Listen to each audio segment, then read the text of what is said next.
हाय everyone, मैं हूँ Lisa and welcome to our channel. और मैं आ गई हूँ लेके कि सैजिटेरियस के लिए यानी कि धनु राशि वालों के लिए जो मंथ है जून का, वो कैसे टर्न आउट हो सकता है, क्या गाइडेंस है, क्या एनर्जीज़ हो सकती हैं। तो यहाँ पे हम चार चीज़ों को टैप इन करेंगे। थीम, आपका चैलेंज, एक ब्लेसिंग और क्या गाइडेंस है यूनिवर्स की साइड से। So let's see what do we have for Dhanu rashi.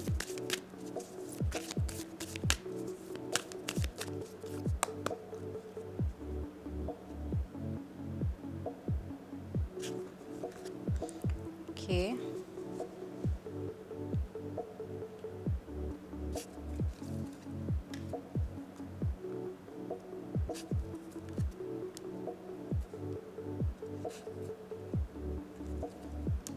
Okay. सो सबसे पहले अगर मैं बात करूं थीम की, तो यहाँ पे आया है डीप नोइंग। ये वाला जो मंथ होगा ना, ये काफ़ी ज़्यादा इंट्रोस्पेक्टिव वाला मंथ हो सकता है, जहाँ पे आई डू सी कि आप काफ़ी ज़्यादा इंट्रोस्पेक्ट करते हुए दिख रहे हो, काफ़ी चीज़ों पे कॉन्टेम्पलेट कर सकते हो। आपके कुछ ऐसे फ़िलॉसफीज़, आपके कुछ ऐसे आइडियाज़, कुछ ऐसे बिलीफ सिस्टम्स जो आपको लग रहा था अभी तक कि ये सच हैं, वो कहीं ना कहीं थोड़े से शेक हो सकते हैं। ठीक है, तो जो आपका थीम रहेगा वो ये रहेगा कि पहली चीज़ तो ये कि काफ़ी स्पिरिचुअली आप काफ़ी ज़्यादा अवेकन हो सकते हो। आपकी एक स्पिरिचुअल जर्नी स्टार्ट हो सकती है, या अपनी स्पिरिचुअल जर्नी में आप और ज़्यादा डीप में जा सकते हो और ज़्यादा जानने की कोशिश करना कि व्हाट इज़ द ट्रूथ, सच क्या है, आप कौन हो। इस तरीके के अलग अलग टाइप के क्वेश्चंस आपके दिमाग में आ सकते हैं। आप रिलीजन को चैलेंज करना चाहोगे, कुछ बिलीफ सिस्टम्स होंगे जिसको आप चैलेंज करना चाहोगे।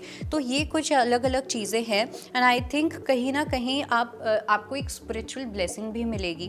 तो जो भी आप आंसर्स ढूंढोगे वो आंसर्स आपको मिलेंगे भी। ओके, अलग अलग जगह से मिल सकते हैं। आप किसी से बात कर रहे हो, आप मेडिटेट कर रहे हो, आप टीवी देख रहे हो, कहीं से भी आपके पास कोई भी आंसर आ जाएगा। बट आपके जितने भी क्वेश्चंस होंगे ना, वो सब सॉल्व भी होने वाले हैं।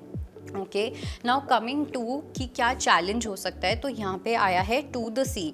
मुझे ऐसा लग रहा है कि एक फ्रस्ट्रेशन हो सकती है। इट्स लाइक कि आप लोगों के पास ना सब कुछ है, आपके पास सब टूल्स हैं, आपके पास सब रिसोर्सेज हैं, everything is there, but still आपको लगेगा आप स्टक हो कहीं पे। आप कहीं पे, आपकी जो लाइफ है वो रुक चुकी है।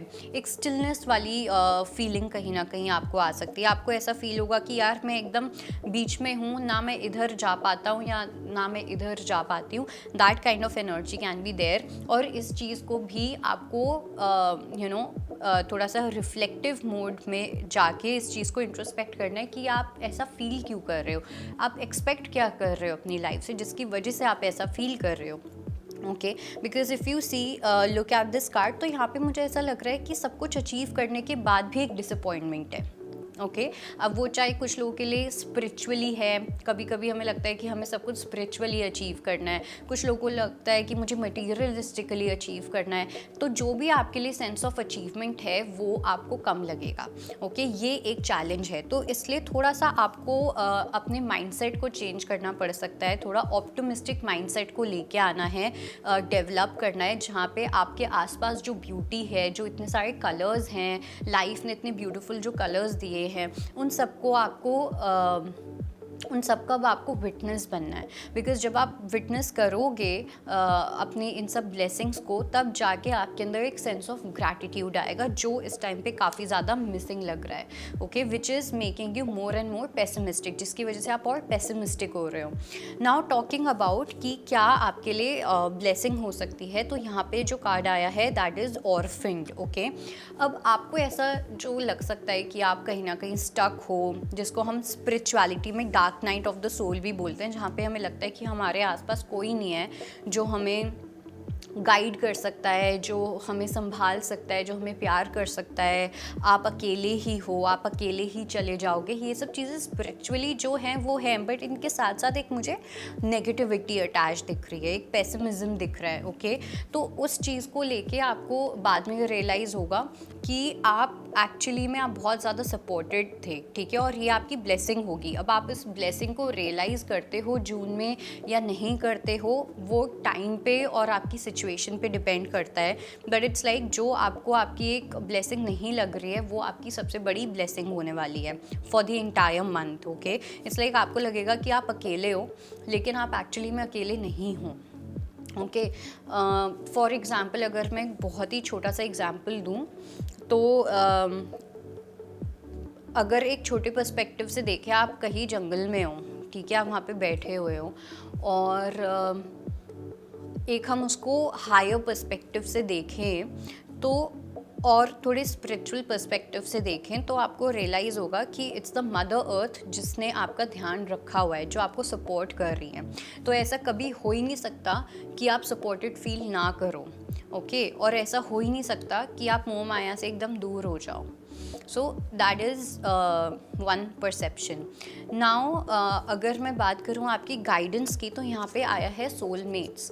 गाइडेंस में आई वुड से कि कोई एक ऐसे पर्सन हो सकते हैं आपकी लाइफ में, या हो सकता है कि कोई एक ऐसे पर्सन आपकी लाइफ में या तो हैं या आने वाले हैं। कुछ ना कुछ ऐसा है जो कहीं ना कहीं शायद से या तो आपको लगता है कि आप उनको बहुत सपोर्ट करते हो, या आप उनको सपोर्ट करने के लिए बने हो, तो आप सपोर्ट सीख नहीं कर सकते हो, ठीक है। तो इसलिए मेक श्योर कि आप ओपन हो टू सीक हेल्प। अब वो आपके चाहे एंजल्स के थ्रू हो, कुछ ह्यूमन फॉर्म्स के थ्रू हो, ह्यूमन बॉडीज़ के थ्रू हो, किसी के भी थ्रू हो, बट बी ओपन, ठीक है। अपने आप को ओपन रखना है, अपने आप को रिसेप्टिव रखना है कि येस, मैं हेल्प डिज़र्व करता हूँ या करती हूँ, एंड मुझे वो सपोर्ट मिल सकता है।